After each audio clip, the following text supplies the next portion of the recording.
No, There he it's is. $6. All right, where is he sitting? Got to come around this way. We're gonna trap you. We trap you up here. Once you're up, you can't leave. Hi. As long as you're the one captured. Good to see you, too. Good to Yep. see you. How are you? Hey, Jim. Hey, good looking. Will do. Good. Hey, boss. Thanks for making me laugh as always. He makes everybody laugh. Don't have a recliner, don't have. Either one. I think we got you on the end. Do you want this chair? I'll trade.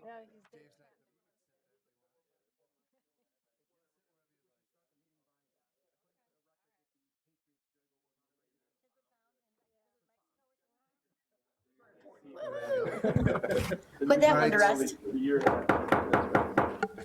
Good evening. I'd like to call the joint meeting of the Committee of the Whole and the Zoning Board, the Board of Zoning Planning and Appeals for the Village of Cary for Tuesday, March 21st, 2017 to order with roll call, please.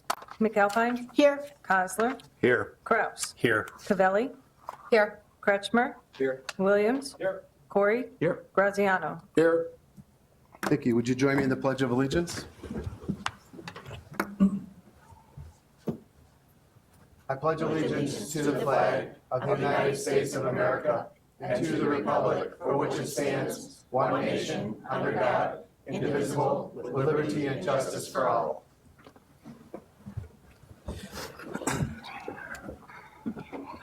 We'll now open the public comment section of the meeting. I have one person, Phil Simkin, that wanted to address the board.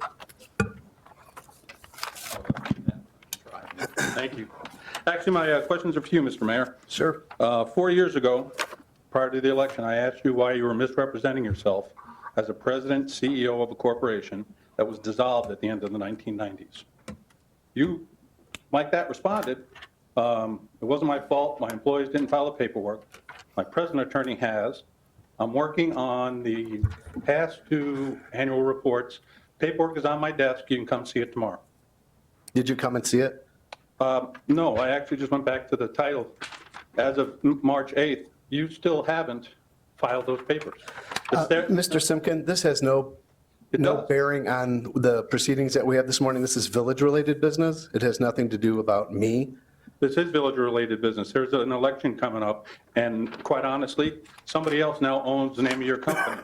So you're not only misrepresenting yourself as a president CEO of a company that doesn't exist, somebody else actually owns the company now as of January 25th of this year. How does your character and your How do you behavior know, how not? do you know that I'm still going by Action Building Maintenance Corporation? Because it's in the newspaper.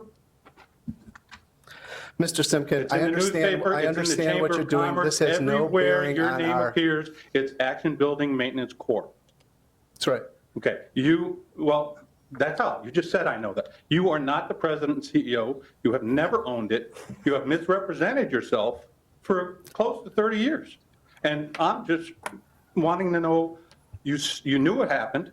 You said you were going to take care of it, and you didn't even bother to take care of it after making it public that you hadn't done what you should have done. So I'm supposed to trust you as the mayor when I can't get you to do things that you're supposed to do to run your business according to the way the state wants you to do it. Thank you for your comments. Okay, and one last question. I'm just curious, you had you voted when there was not a tie to put Pet Court through. My understanding of bylaws is the mayor only votes when there's a tie. No, Can you help me out with how that happened? yeah, I'm a tie-breaking vote. There was no tie, it was 3-2. You needed. You a su- actually you needed created a- the tie. You needed to have a supermajority vote, and that's when I was asked to vote. No, I don't know enough about it, I was just curious. It seems like you Thank violated you. bylaws, I wanted to know. Thank you, Mr. Simkin. Anybody else have anything they want to address the village board on? Okay, we'll turn it over to Brian.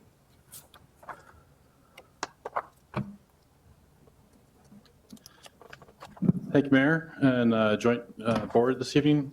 We have a workshop is scheduled for discussion of our Unified Development Ordinance, as the board is aware, but also for the public that might be watching this. Tonight really is a workshop to discuss the process on updating our zoning regulations or development regulations. Last year, the village retained the services of Housing Levine Associates to help or assist the village in this process. Up to date, They have performed various workshops and then worked with staff on reviewing the code to get feedback as far as areas where the code could be improved or restructured to make it more user-friendly, but also to bring it up to date with current development trends or the current vision for the community. So this evening, it's will be more of an informal discussion of where the analysis has gone to date. Their staff is here that will, excuse me, got a frog in my throat. Our staff is here to kind of facilitate the discussion. They do have a PowerPoint slide that they'll go through that'll help assist with that. But throughout the course of the evening, feel free to answer questions or ask questions and jump into a discussion if there's areas that need to be discussed further from that standpoint. But a little bit of history, the existing regulations for the village, the last comprehensive update that was performed in the village on the zoning ordinance was done in the late 90s. It was back in 1997, was officially approved in 1998. Since that time period, minor adjustments have been done to the code, either directed by staff or the village board to make modifications or in response to development that was coming into the village. A lot of those text amendments have modified the code over time. Thank you, sir. To respond to those development trends that come in. This project is going back to a similar project that was in the late 90s to more of a comprehensive update that will make sure that the trend or the code is consistent with itself, makes the regulations easier to read and identify from that standpoint. So it's not specifically a full rewrite of the ordinance, changing all the regulations that we have in town, but modifying, taking the structure that exists in the subdivision ordinance, sign and zoning sections of the code, taking them apart and reassembling them in a way that makes sense and is user-friendly, and then also updating some of the regulations so that they are more in line with the village's vision going forward. It also will look at land use or court cases that exist, specifically looking at sign regulations as an example where courts have made decisions in recent years that have made our code no longer compliant with federal laws for regulation of sign content from that standpoint. So I'll turn the discussion at this point over to members of Halsey Levine. We have both Jamie Jackson and John Halsey are here that'll participate in the discussion, lead the discussion. Again, staff is also present here. We'll be happy to answer any questions or facilitate the discussion as well. But I'll turn the discussion or the workshop over to them at this point for their presentation, and then we'll be happy to jump into the discussion that doesn't tip. And I would like to add that, we're looking for feedback. So any comments that you have regarding the code, any, questions that you have, items that, you've heard from the public, items that you've seen in your dealings with either the village board or the zoning board, we want to hear from everyone tonight on the comments that you have to help give our consultant some guidance here going forward. So appreciate your time. Yeah, and one other note, no formal decision will be made tonight on the code. It's more intended for discussion purposes so that we can give that direction moving forward. But the actual code language that will be drafted will be reviewed more formally before the zoning board and various public hearings throughout the upcoming year. And those will be recommendations from the zoning board, but then be presented to the village board for final approval. So tonight is more of a workshop discussion type review of where we're at in the process and steps moving forward. Thank you.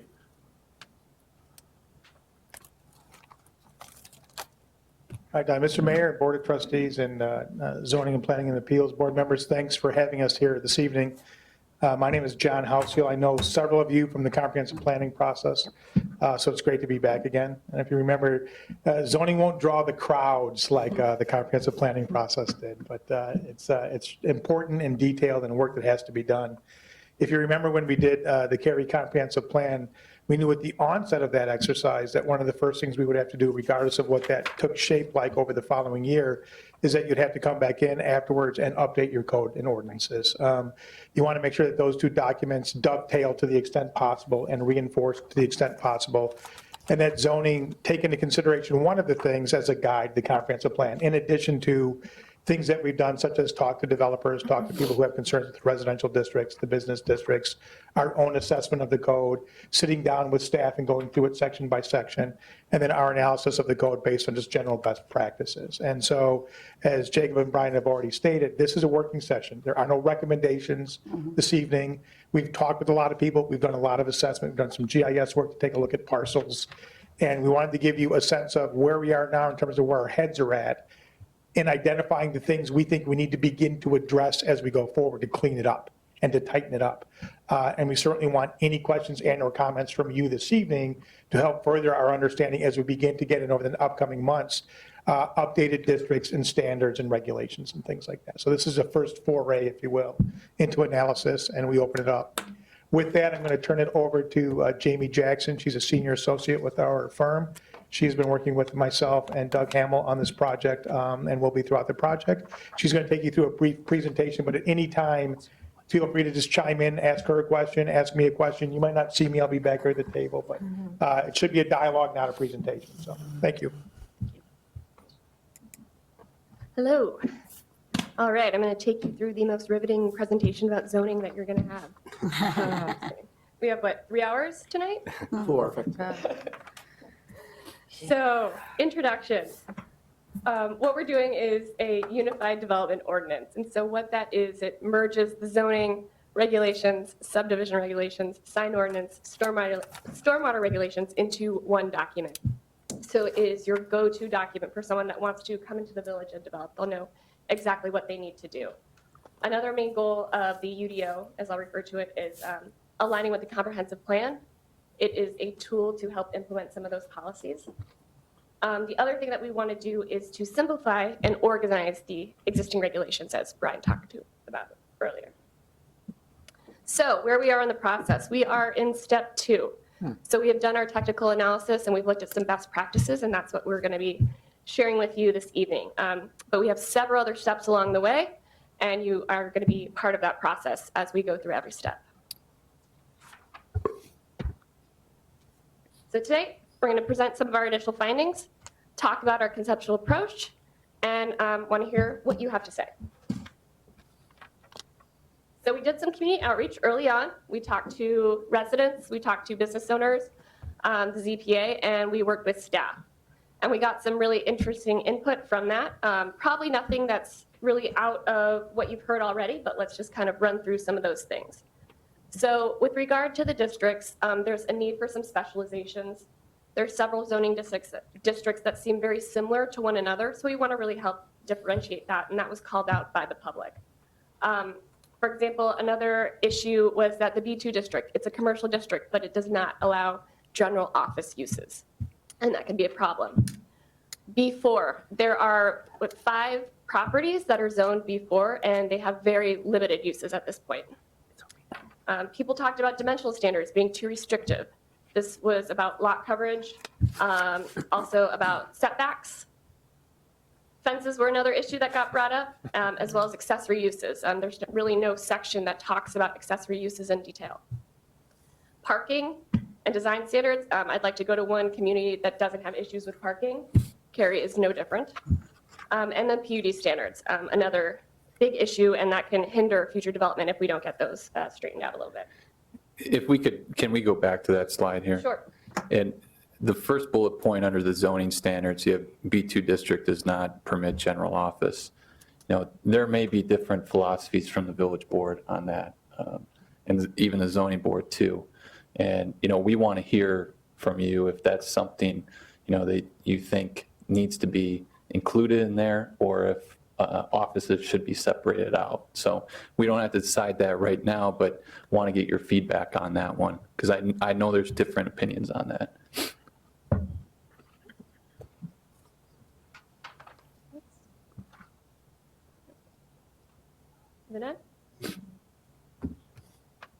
Some people discuss the subdivision standards, so we want to make sure that those are updated with best practices, that they reference public works, and we address things like sidewalk widths, on-street bike lanes if necessary. Finally, the administrative procedures. There's a need for zoning interpretation. Sometimes there is a lengthy process that can happen, which for developers can be difficult, and that is costly. Increased enforcement was also something that was brought up. If someone does something to their property, how's that getting enforced if they don't get a permit especially? And then also just integrating best practices. Like Brad talked about earlier, the Cary Code is 20 years old. It's not necessarily aligned with what other communities are doing currently. So we're going to go a little bit through your current regulations. You passed a comprehensive plan. It was a great plan. And some of the key goals about that were to enhance the community image, to have some mix of land uses, especially in the downtown area, creating that vibrant downtown. And there was an emphasis on some sustainability as well. The plan also talked about promoting more intense TOD around the metro station and the need to support high quality multifamily housing. Again, the parking issue, so the comprehensive plan talked about establishing a shared parking facility downtown. The zoning ordinance is something that can be used to help implement that. With regard to design and development, the comp plan also talked about using design standards to promote high quality development and also strengthen the village's historic district and character. And then kind of went through the PUD requirements. Some ways to do some of these things is through PUD, but currently the village requires that a development be 40 acres to enact the PUD. And that is rather large. So the only thing it really is applying to is large residential developments. So we want to make sure that the code also aligns with the future land use plan that's in the comprehensive plan. Some of the areas were to intensify development along Route 14 and Main Street and improve those key sites. These are also things that the zoning ordinance can address. So the village has already gone through and implemented some of those policies. So if you'll look and see on the left-hand side is the future land use plan of the comprehensive plan. And on the right-hand side is the newest version of your zoning map. The Sage development has already triggered a rezoning in that highlighted area that is supposed to be for employment industrial areas. So you're already doing a good job in implementing that. We want to make sure that we stay with that momentum.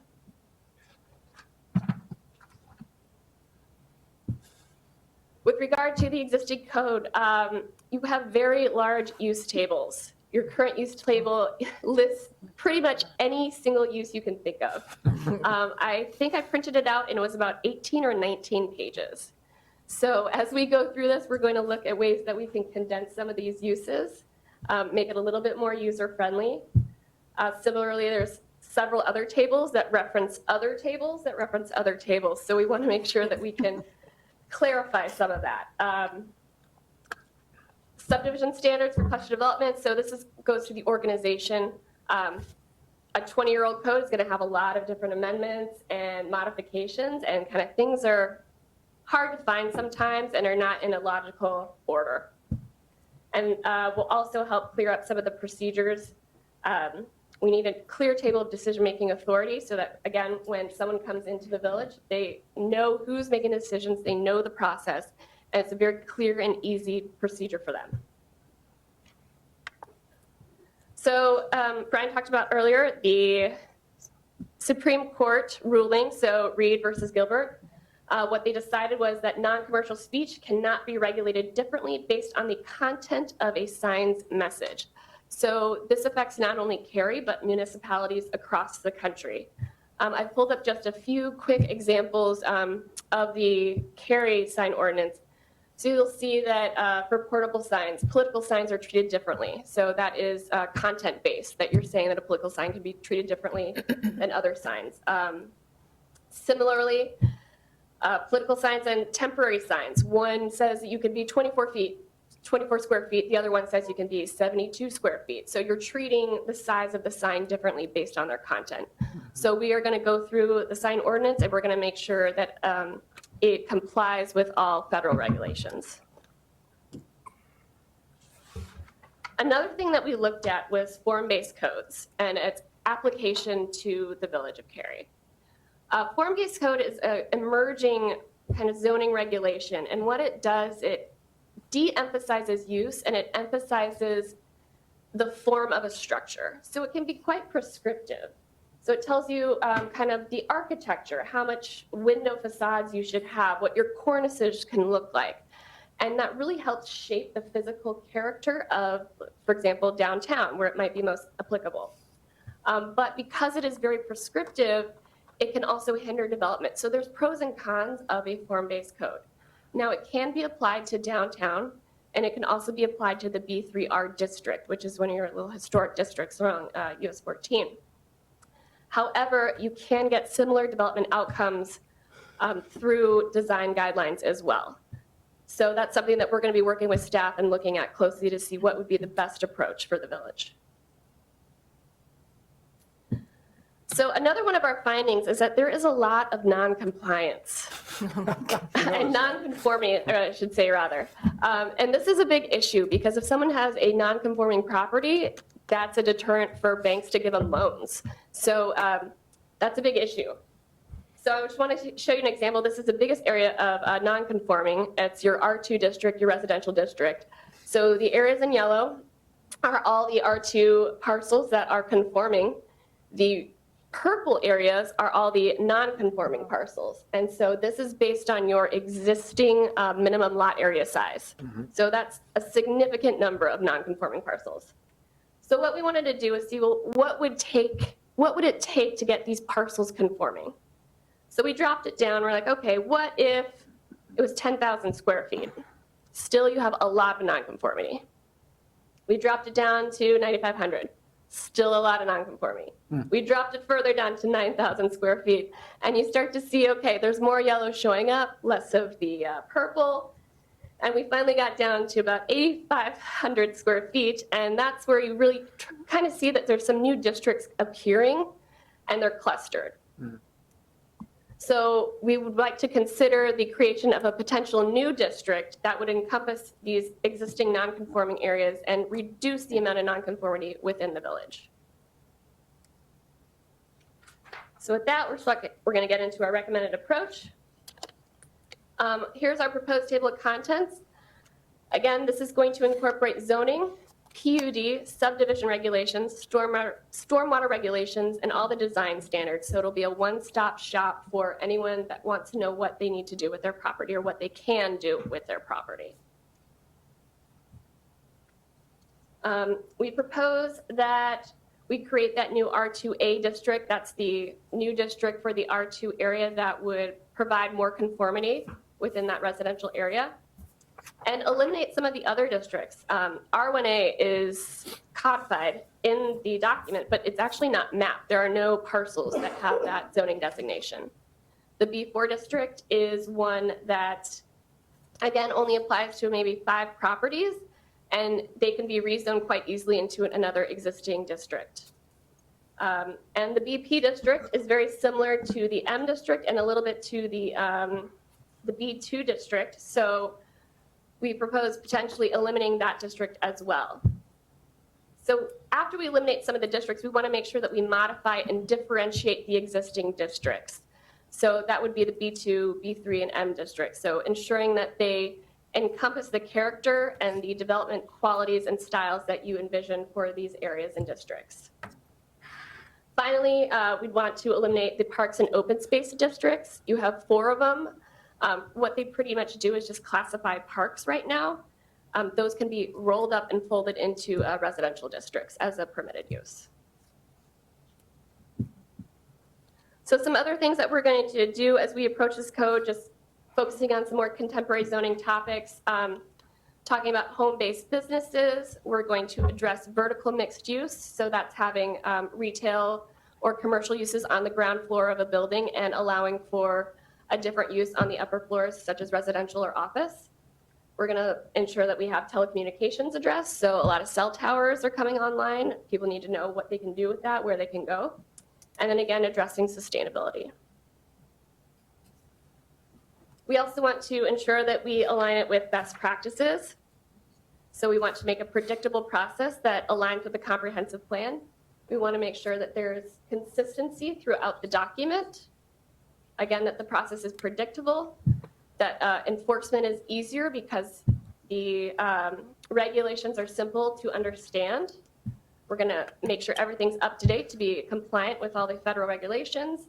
And we want to use just clear, simple, direct language. So anyone, from high school on can pick up that document and they know exactly what it says. So I'll give you an example of some of the graphics that we want to use, and that's how we're going to convey some of the ideas. So on the left is an existing graphic in the zoning document. On the right is an example of one of the graphics that we would use. So it's a little bit more clear, it's a little bit more updated, and I think it tells the story a little bit better. Again, another example of a graphic that shows encroachment on the public right-of-way. We want to make a visual document because sometimes words are really difficult to understand when they're conveying the built form. An example of your current graphic for berms. So we're going to just update it, make it a little bit fresher. That is actually from your zoning ordinance, in case you're wondering. Sure. Yeah. The ones on the left, again, are supposed to show buffers, and the ones on the right, I think, help illustrate that a little bit more clearly. Let's see. So again, just another example of some of the graphics that we're going to integrate within the document. With regard to the sign portion, we want to define what sign types are, but also show what they are, because I think a lot of people you see awning, canopy, I would think that they're the same thing, quite honestly. And you'd look at this and be like, no, okay, they're very clearly different types of designs for a sign. We're going to make sure that that process is clear, so the administrative procedures. So it's going to have a very clear outline of responsibilities. Just a little zoom in on that, so someone, again, can pick it up. They know exactly what they do, what they need to do, and they know the process.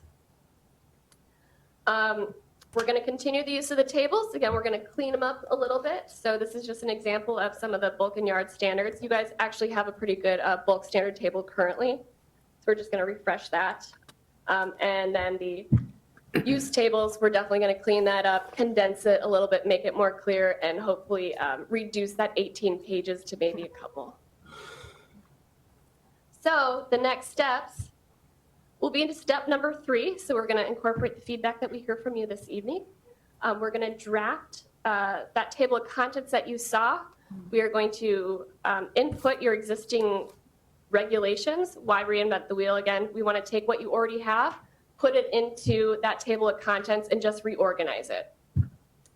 We'll have some draft zoning language for you for various districts, which would be the residential districts, commercial districts, industrial districts, your M district, and for downtown. And then we're also going to have some preliminary graphics that you've seen earlier that will help illustrate some of these concepts. And finally, we will have a zoning map that has these new districts laid out for you to review. And that is where we are. So I'd gladly take your comments, questions. Just real quick, Mr. Mayor. There's several different things that I jotted down that I think would probably benefit the group from further discussion in terms of some of the things that might be more complicated that Jamie and I put in the presentation. But first, I want to see if there's anything that we want to hear from what you think might be issues that we discussed that weren't touched on. So there's a few things I think we could probably benefit from a little bit more discussion with you guys on, like PUD, your guys' 40 minimum acres trigger, why we think it's problematic, which Jamie said we think it's problematic. Maybe talk a little bit more about where our heads are at and where we think we might want to go with that. We don't have recommendations in here, but thinking about some of the things that we think we want to talk about, aligning the districts on the map, going forward with the comprehensive plan, how aggressive we may or may not want to be with that at this point in time, as opposed to like some market forces take care of some of those things. But there's a couple other things that I jotted down that Jamie and I discussed that we may want to discuss further with you now that the presentation part and the issues are out there. But I don't want to do it before you've had a chance to give us issues that you have unless you want us to. So at this point, we want to hear from you, or we can facilitate some of these other discussions if there's anything you want to talk about first. Anybody have anything to add to that? I definitely want to talk a little bit about what Jake brought up of the B2 district that doesn't permit general office. I mean, I want to know what your thoughts and your recommendation on what would be a better approach on something like that from their standpoint. Right, well, so we've heard that because that commercial district doesn't allow for office space, Can you bring the microphone down to her? that it's limiting the development potential. Mhm. So property owners are saying that they would like to potentially develop some areas that might have some office uses, but they're unable to. Okay. And are you finding in similar communities, how do they typically handle something like this? Typically, we would have a zoning ordinance that has the commercial districts very much differentiated. So right now, the B districts are so similar, and it seems that the office use is the one kind of area that is different. But as far as the bulk standards, setbacks, height standards, they're very, very similar. So it's really just the office use that is separating them. And so the public is wondering, everything else is the same. Why can't I have office? Sure. I was going to say, most typically, you'd see office restrictions in a traditional downtown area. Right. And the restriction is on the ground floor, not so much in the district, but on the ground floor. If it's a ground floor use, it's typically conditional, not permitted. And there has to be some condition that has to be met to prove that it's worthwhile to have there. What they're trying to get at is to not have an activity gap as you're a pedestrian walking down the street. You don't want to, you'd rather walk by restaurants and shops and boutiques. You don't want to walk past a block and a half of insurance Right. offices. Not that insurance offices are bad uses.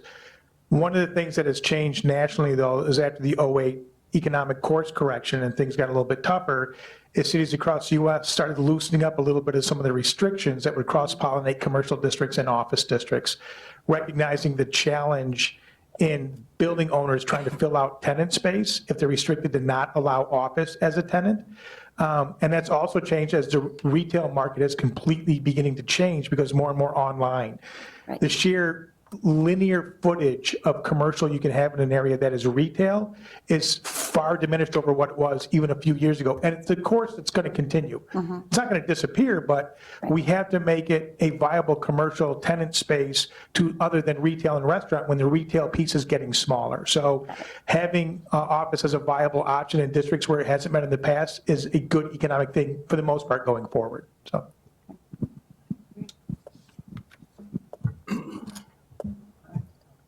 Jeff, do you have a comment? You look like no? Anything up here?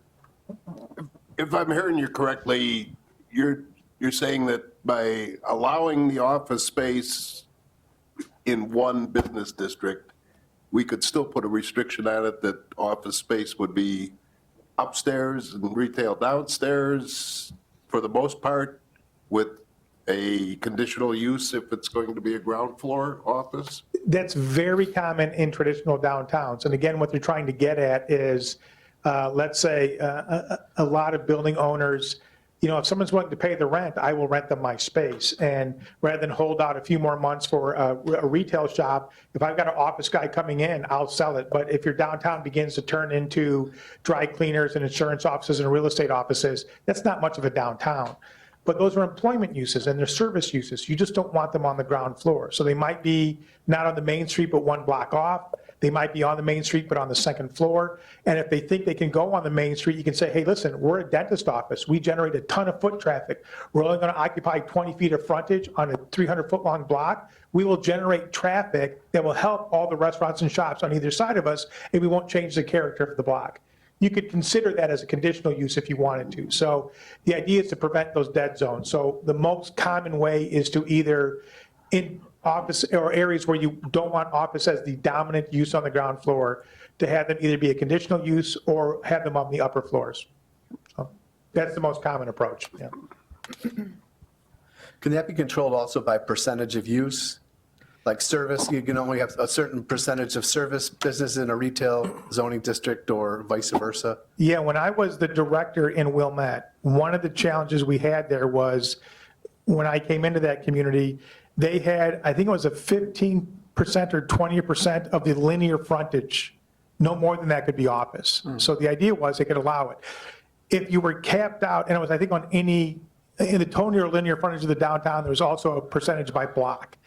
The challenge was it's sort of the first guy in. So after that, it had to be a special use or a conditional use. So it couldn't be as of right. If it was less than the 15 or 20% threshold, the problem is you get more of those. I don't know if that's still the way it is now. That's the way we tried to do it 15 years ago when I was there. It was a percentage of the linear frontage of the street frontage in the downtown district. No more than an X percent could be office. And as long as you were under that, you could do it as of right. If you got to bump up that, you had to get special permission. So the concept of linear frontage or percent square footage is something that's common. The other thing that some towns use, like say Forest Park does this next to Oak Park, you can occupy those uses, but they can't be in the first like 30 feet of the ground floor space from the building sidewalk. So if you walk in, there may be a small boutique or a juice joint or an ice cream place, but there may be a side entrance or a pass-through. You could have an office on the ground floor behind that frontage space. So they do it by linear setback off the frontage as long as that office use isn't in the front space. So they try doing it that way as well. And if it doesn't meet that setback, it can't go in on the ground floor. By adding a percentage, does that make us more restrictive? Yeah, oh yeah, for sure.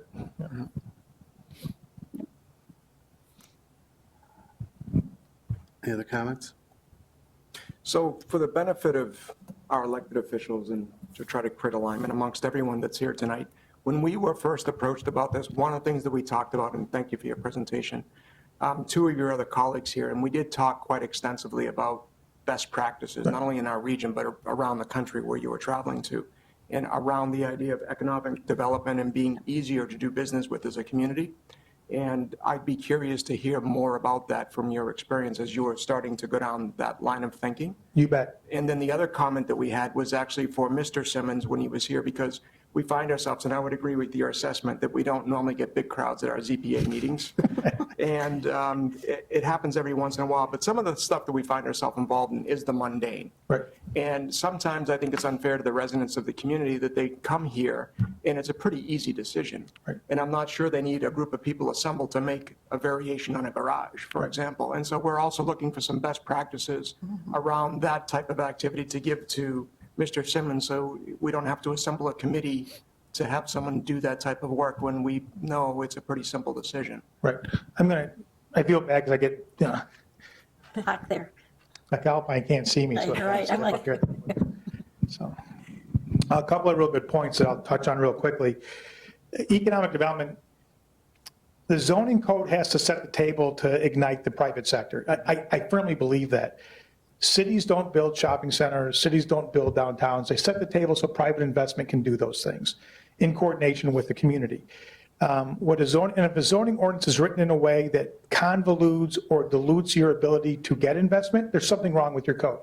That's not to say you bend over backwards and give developers everything they want. That's not at all what I'm saying. But it has to provide fair certainty. What I mean by fair certainty is with a high level of reasonable expectation, I need to know what I can do with my piece of property. Shouldn't be ambiguous. I shouldn't have to hire an attorney to interpret it. Should be pretty straightforward for the user. It also has to be straightforward for your staff that has to administer it. If it's not clear or easy, it's hard for them, it's hard for the investor, it's hard for the developer. So the best thing it can be is clean and easy to understand. You want to maximize to the extent possible as of right development if you want to try to be economically friendly. And by as of right, I mean you have a piece of property, you see your standards, you meet them, you can build. Okay? There are some exceptions to that where I think a PUD is preferable because it gives you higher assurance as to the quality of the development you're going to get in an area that might be more highly sensitive. And it affords the developer a level of creativity and flexibility he wouldn't get through as of right straight zoning. So I think there's a couple of different things we need to work on. I think minor tweaks like fixing your definitions, improving your use tables. The private market is moving at a pace municipalities don't keep up. This is not new, whether it's building code techniques or building material applications or uses that exist now that, I mean, say Uber 10 years ago, people would have thought you had a speech impediment. I mean, think about it. We don't, they set the trend. We have to try to keep up for it. Jamie talked about how extensive your land use tables are. It's ridiculous. 18 pages of list. You don't try to articulate every possible use. We work with codes now that still have, this is a common one, telegraph repair facility. Well, no one's using those things, let alone has a shop that focuses solely on repairing them. But we've run into that several communities. So you have to sort of categorize uses by category and then give examples. Sort of using the SIC code, Standard Classification Industrial Code. If you do that, it leaves room for logical interpretation that staff can make. Developers typically abide by them because it's very, very, very clear in our use ordinances. And then if a developer says, I disagree with staff's interpretation, they go to the ZBA, or Planning and Zoning of Appeals, to appeal staff's decision. And so but trying to think of every use is not economic user-friendly. Your PUD is another one. If someone came in now and tried to develop the school site near the downtown or something, they would have to develop it and meet all your code conditions, okay? Regulatory conditions, or seek a variation where they couldn't meet it. But they may very well have a hard time meeting hardship. And to grant the variation, one of the standards is you have to show hardship. And that is that some unique circumstance that runs with that property differentiates it from other similarly zoned property in the same district, prevents you reasonable development of your property. That's tough to do on a 2-acre site. You might not get everything you want, but it's not denying you anything, so you have to comply. So what's your vehicle for creative development of that site? A laundry list of variations that would meet the standard definition legally for variation? You'd be in a hard-pressed place to grant those variations, even if you wanted to accommodate the development, because you're setting case precedent for arbitrarily granting variations not based on hardship. A PUD would say anything in the village in a commercial district over 1 acre would have to come in for a PUD. I'm just throwing that out there as an example. And then you'd say, okay, that site would qualify. So they'd have to put together a PUD application showing their site plan, their architecture, their landscaping, their setback, parking, whatever, and come to the Plan Commission for a public hearing, invite the neighbors. It could be one meeting, but they're not doing it as of right. And then if they said, hey, the district says we can go to 35 feet tall, we need to go to 50, and here's what our architecture would look like. Or the setback off the back side, because it abuts residential, it has supposed to be a 40-foot setback, we're proposing to go to 25 feet, not 40, and here's why. If it's as of right zoning, those are all hardships that probably can't be met. If it's a planned unit development, they could get waivers from those regulations and not prove hardship. It can be approved as part of a PUD. That's the beauty of a PUD. Go anywhere you want to in the country to visit. The best developments there, look them up. I bet they were approved via PUD. It doesn't have to be arduous. It should not be arduous. It should be very clean, very user-friendly, one-stop shop, and allow the developer a level of flexibility straight zoning will not give him. Right now, you don't even offer that. You offer that for a project of 40 acres or more. How many of those are you getting? Yeah. Right.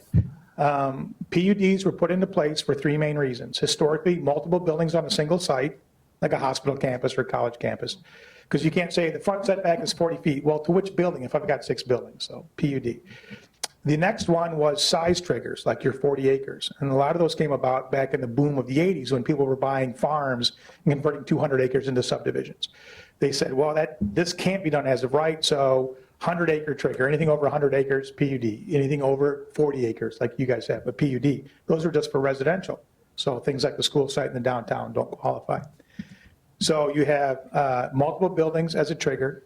You have the size of the development as a trigger. At River Forest, where I live, the trigger is 20,000 square feet.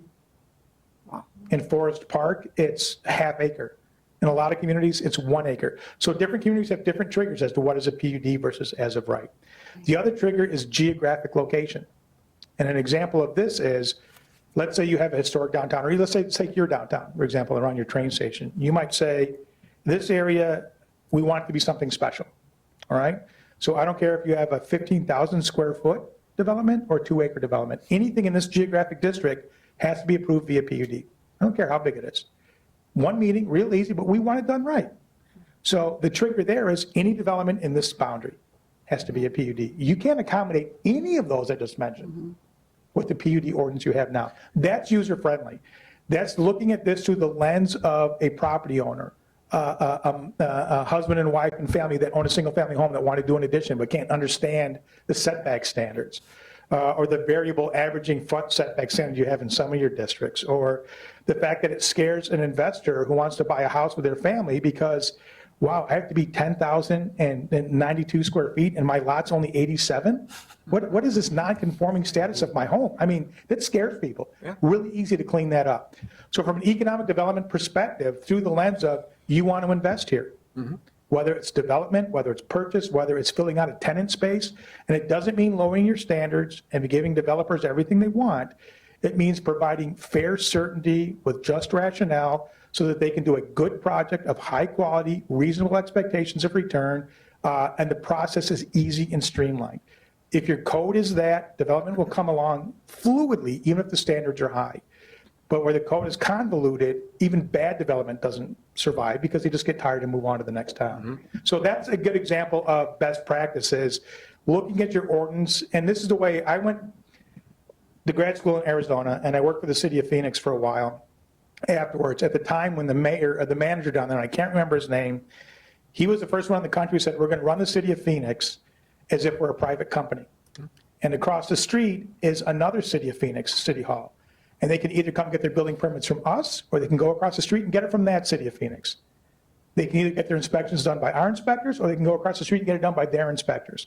So we're going to run our city as if we have to compete for people's business, because they don't. And it was such a successful model, he went around the world and taught other managers how to run a city as if it was a privately held company in terms of competitive. You have to write your zoning ordinance as if you are wanting investment in town. And that's the simplest way to put it. But those are some examples with regard to nonconformities, PUD process, clarity of definition and process. If you get those right, it's real easy to use, and people won't mind it if it's done well. But John, can you touch on, and you pretty much did in your overview, but just a planned unit development, give the village board an overview of the flexibility that allows. Good. I sort of jump ahead. I talked fast, you guys know that. A planned unit development or a planned development, the best way to think about it is to establish an envelope of creativity, okay? And if you have a piece of property with a commercial zoning on it, right? And someone comes in and says, I want to buy this property, I want to build a mixed-use development on it. And it says you have to be 10-foot setback on all sides, and you can only be 35 feet tall. And the guy says, boy, I could do the coolest thing here. It would be about 48 feet tall, and on this side would be set back about 20 feet, but over here it'd only be 8 feet, not 10. If you don't have a PUD in place, they have to seek variations, all right, to grant relief from those standards. You have to show that a hardship is in place which justifies your granting of relief for those variations. If you're a PUD, the object of a PUD is a creative envelope where you have a little bit more latitude in terms of how you review. You can review things like architecture and design and landscaping and signage and material that you might not if the guy just came in and pulled a building permit. But then you can also say, hey, listen, we'll let you go up another story. We'll let you sort of work on that setback. The park you put in over here is stunning. If you have to shift the building over 5 feet closer to get that, totally worth it. Not a hardship, just a gain for us, the city, the village. So it gives a creative envelope where that person would then fill out an application, and I've written PUD ordinances in several cities across the country. They fill out an application, just like a variation, they legally get noticed. They would come in front of the Planning, Zoning, and Appeals Board, and they would walk you through, here's our proposed application. The underlying zoning says we have to be 35 feet, we're 42 feet. Here's why we want that relief, not a variation, because they don't have to prove hardship. They're just saying, here's why we want it. But they compare it to the underlying standards of the zoning. And where they need relief, they say, this is where and why we need relief from the standard. When that zoning for the PUD gets approved, it's subject only to that property, not anyplace else. It is unique only to that property, so you can't say, well, you approved it for him. That way it doesn't matter, it's union specific. And when it gets approved, it's not only the findings of fact and the text of that document, but all the submitting documentation is made part of the ordinance. The elevations, the floor plans, the landscape plan, the site plan, the signage plan, these are all submittals. So when you approve that ordinance, it's subject to all these exhibits. So you know what's going to come out of the ground. And you can say, hey, listen, you're going way over and above on your architecture. So I think, you're more than mitigating our concern for visual impact. So yeah, we'll cut you a couple of feet on the back if that makes this work. And then it's adopted as a package. And that ordinance then runs with that property as on top of the underlying zoning, but superseding the underlying zoning. That's how a PUD can work. So you'll get much more creative and responsive development, like say in your downtown, than your straight zoning could ever get you. So we'd have to look at, what is the appropriate size trigger? Is it 2 acres? Is it 1 acre? Is it 1 acre for commercial, 5 acres for residential? It may be different. That's standard too. And it may be, hey, it's only in the downtown area, within this area. So we don't know what that trigger needs to be or should be. We just know it shouldn't be 40 acres right now. So that's kind of what a PUD is, or planned unit development is. But it supersedes underlying zoning in the creative process. You typically get a higher quality, more creative development, something the developer otherwise would not be able to do. But in so, he usually has to come up to speed a little bit on other stuff that he might not have to do as of right. So it's a win-win. And that's one option, for the board to consider, but I think it's a great tool when you look at it. I mean, there's flexibility for the developer, but then, the village board and the zoning board are still a part of the process as far as what the ultimate outcome and what the, development's going to look like, so. And you don't want to do it everywhere. Jamie and I were talking, and she made a real good point when we were chatting. She's aware of towns where everything is a PUD, and those are nightmares for staff, unless you want to have your agenda packed every meeting. I'm assuming it's packed enough. You want to be judicious as to where and when a PUD is required, remembering that when we get through this, we'll have landscaping standards and all sorts of other standards. So even if something is done as of right, the quality will be there. This is those few exceptions where you need a level of flexibility straight zoning won't. So, Jamie, when we were talking, raised a good point. You don't want to go too overboard with the PUD, but specifically applied for, they're fantastic, I think. I'm a big advocate of them. I think the biggest problem with PUDs is the process. Most communities have a real arduous process. You have to go to the architectural review board, then the zoning board, then you have to go to the plan commission, then you have to go, it's a mess. And we would avoid all of that. Now, is that what you're saying? You're saying that we wouldn't be able to end up with a product if they had to go through the standard zoning process as the same product as you would end up with a PUD? What is it that what you were just stating there, the arduous process of getting to the point of where you want to get to? Is that the only setbacks that are really that you're saying we would eliminate? Right. I don't think you would get to the same process. And again, through straight variations, that is a mechanism by which relief can be granted from the zoning regulations of a district, predicated upon several standards, one of which is a hardship exists that runs with the property that differentiates that property from other properties that constitutes a hardship, denies you some reasonable use. It can't be even just an inconvenience. It needs to be a hardship. And if you come in on a piece of property that's 2 acres and you want to do something really creative and cool, they say like, yeah, I know you want to go to 42 feet, but the code says 35. There's no hardship to get you to 42. 35 will work. It'll get you a return on that investment. It'll get you a development. It's not denying you use of that property. It's more challenging to have grounds to grant that relief because there's no hardship for that relief. It's just, but PUD isn't predicated on a hardship. It's a mechanism built into grant allowances, and it's sort of that back and forth. A variation, either you meet the standards or you don't. And if they don't, but you love the development, you're on legal shaky ground to approve it. PUD, you don't have that same legal threshold of hardship. So it's a little bit different. So I have a question in reference to that PUD. I'm worried the way you're representing it is that, hey, we can do whatever we want with this project. And then the next project, well, no, we're not going to do the same thing.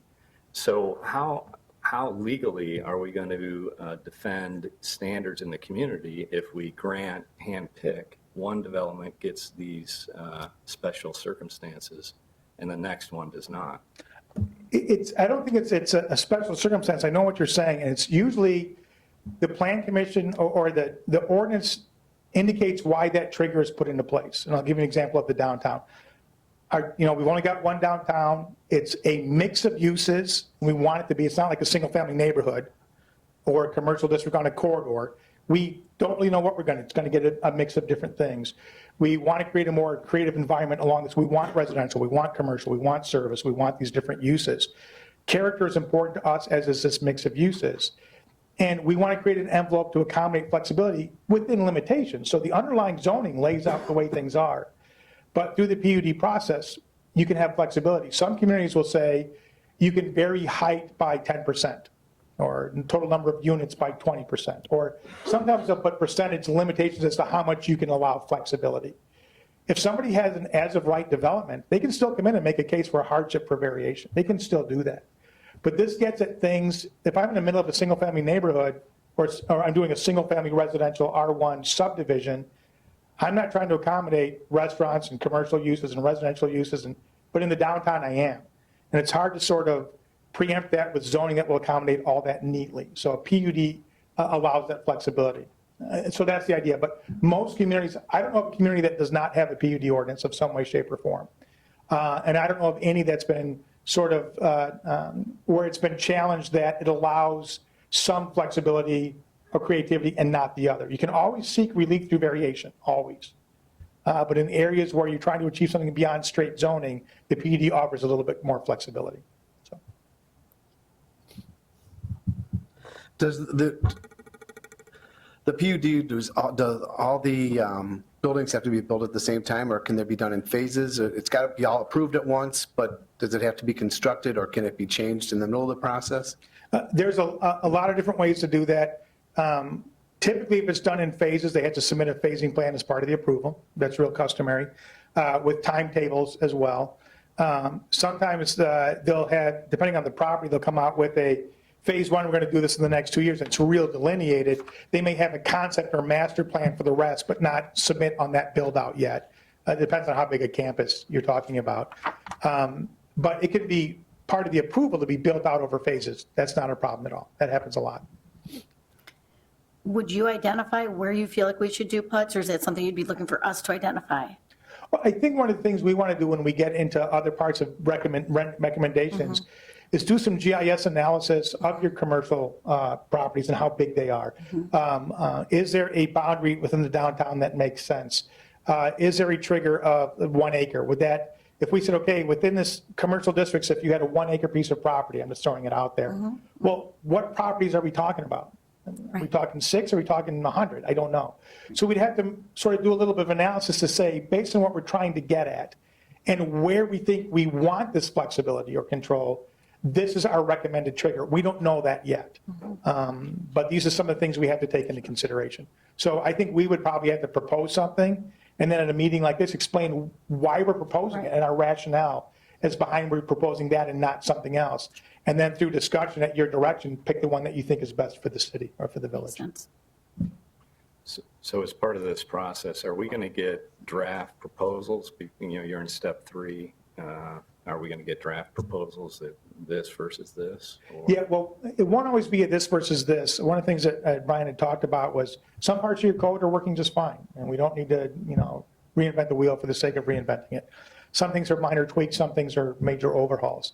So the next deliverable is the district standards and concepts. The district standards, when you talk about zoning, most people think that's 99% of a zoning ordinance. What can I do? How tall can it be? What the setbacks are? That's 10% of the code. I mean, it's the easier stuff, but it's the physical, it's the whatever. So the next deliverable will be, here's the districts we're proposing. Like, Jamie talked about in the R2, do we lower it from just over 10,000 to 9,000 or 8,500? And what does that mean? So that may be a recommended change. So the next deliverable will be, here's the districts we're proposing. Here's the standards for those districts. And if anything differentiates from now, we'll say, here's why it's different from it is now. If it's the same, we'll say, this is working fine, it's the same. If it's different, we'll say, here's the changes we think you ought to make. So the next deliverable will be the districts and the standards. So uses, heights, setback, lot coverage, things like that. That'll be the next piece. Then we get into the more procedural stuff and the standards of general applicability, like parking, landscaping, lighting, those things that regardless of your district, you have to do. John, just to manage expectations, because this is an issue that came up in our meeting, and I think it was last year now. And so here we are in the next iteration. To manage expectations, to get to the end state, and I know it's a difficult challenge today, but if you were to say you've done this process before, how long do you think it takes to get to that end state? I would like to get this thing done by the end of the year. I don't know, I don't know why it would be. It's not, you're not an overly complex or large community. We know it intimately through the comprehensive planning process and the work that we've done here with you. We've had a real good dialogue with staff, so we know where some of the issues are from their perspective, and they're the gatekeepers. They're the ones who have to sort of, the planning, zoning, and appeals, they're the ones who have to sort of arbitrate the stuff, so they see firsthand what's working and what's not, because people are asking them for relief. Staff are the ones that are fielding the phone calls from people. So we've met with them. So I've got to think we should be able to have a draft form in place by the end of the year for you to begin to. Whether it get adopted by then, I don't know, but if we move through it systematically, and I think we will, there aren't a lot of minefields in terms of, oh, what do we do? I think we've got pretty good cadence. So that would be something I would like to see done, yeah. Excellent. I just have a quick question. You've met with business members Mhm. of the community, right? Okay. Just one of the complaints I've heard along the way is that we're typically known as like the book of no's. So I like the idea of the process being less arduous. It has to be, yeah. And it just making more sense that the average user can read it and understand and digest it. So I appreciate that. I think that is key. I always say, most people don't mind if you disagree with them as long as you're respectful. I mean, I don't care if people agree with me or not. I always say if I lived in a world where everybody thought the way I did, it'd be a pretty miserable place. So I don't think developers are of the mindset that they're not going to like everything in the code. I can guarantee you they're not going to like everything in the code. But if they understand it, they might not agree with it, but if they understand it, they think it's fair, they think it's respectful. Like, I get that. I can deal with that. And I think your process is easy, and I get it. That's the starting point. And I think we can get there pretty well. So will there be another meeting with businesses, or was it just the? Well, usually, it's funny, you think nobody comes out at a comprehensive planning process till the end of the plan is proposed. We actually get really good attendance at that. Zoning is more challenging. I mean, I've worked on a sign ordinance in Phoenix for 2 years, nobody showed up, and the day it was submitted to the Plan Commission for first public hearing, there's about 300 car dealer ownerships who showed up in mass saying it was the worst thing ever. They hadn't been to one meeting, even though they've been invited with certified mail for 2 years. So sometimes it's tough to say what businesses have issue with until they see something in front of them. So as things begin to form, we would have to have forums up here where we could say, hey, come ask us questions. The draft code has been online, Village's website for the past 3 weeks or past month. Take a look at it, come in, ask us questions. We'll walk through it. It'll be something like that. We don't want to surprise them. We don't want to scare them. They may make very good points that we have to recalibrate, but it may be us explaining what it is, why it's in there, and make them convert over. So, but as we develop them, we'll re-engage them. We have to do it once the code is drafted, though. And the reason I say that is every section of the ordinance refers to some other section of the ordinance. I mean, it is the cross-referencing master. So until you get the draft done and out online for people to look at for a month, then you have a meeting and field questions. We don't want to say, hey, we have the districts done, let's have a meeting about the districts. We'll do that with staff. That's a tough thing for the public to deal with. So we'll do it once we sort of have the package done. All right, thank you. So when you get to the point where, for example, we didn't have anything for senior housing, so those are the things that will get incorporated into coming up with standards for something like that, because we didn't need that in the past. Right, exactly right. Will it be the same thing with things like building material or things that have changed, like, as you said, new technologies have come out, those type of things will be incorporated into it? Well, the building code is something different. Okay. And that is, I don't know if you guys, is BOCA still around, is it international code? What do you guys use now? Okay, IBC code. So that's different than the zoning ordinance. It's a different thing. But we'll want to make sure that ours is worded in a way that guides development and articulates what it is we're trying to achieve without putting in something that in 2 years will likely be antiquated. And that's very doable. Building code is a different animal, so to speak. But we'll have to address things like senior housing and what district it can go in and other specific standards and all that stuff, yeah. Okay. What have you found out about our sign ordinances that we have so far? Have you dug into the sign ordinance yet much at all, or? Just pulled out some of those few examples. What we generally do is we take a ordinance that we know is compliant with the federal law, and then we plug in the existing code from that village. So that way we know that it's completely compliant with federal law. It's usually the complaint we hear most about from the businesses. I don't think that's the case up here. We've rewritten a lot of sign ordinances. We really got our honor badge or whatever, Marion, Iowa. We did their zoning ordinance, and the chamber president and his brother own the state's largest sign manufacturing company in Iowa. So he was there. and with the full force of the chamber and said, you know, we're going to bring in the International Sign Council's attorneys, and they're going to vet everything you guys write. And they had like one little tweak to our draft, and that was it. Now, I say that the court case that Jamie identified has probably made 70% of sign ordinances in the US invalid. And the reason why is because most sign ordinances, or not most, I'd say probably more than half of the sign ordinances are broken down into two different components: functional type of signs and structural type of signs, okay? So for functional, it was wayfinding, directional, business identification, off-premise signage, whatever.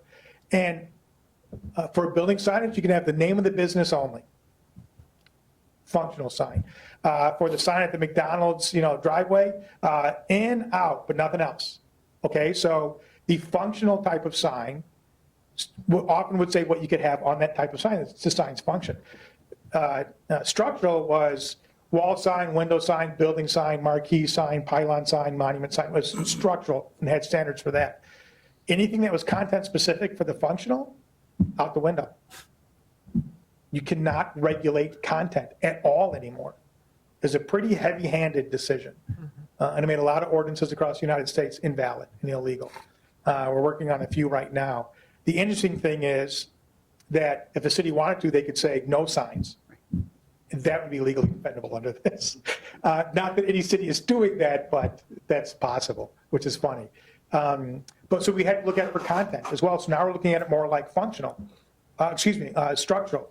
Where can it go? How big can it go? Where can it be placed? What are the illumens? How quick can the changeable copy message be? Can it be cover up 50% of the window or 20% of the window? Can it be up if it's an opening event? Can it be up for 1 week, 5 days, 2 weeks? As long as you don't comment on what the content is, but we have to be real careful about that. But we didn't hear a lot of complaints about signage so far. So, but those are the things we'll begin to take a look at. Any other comments?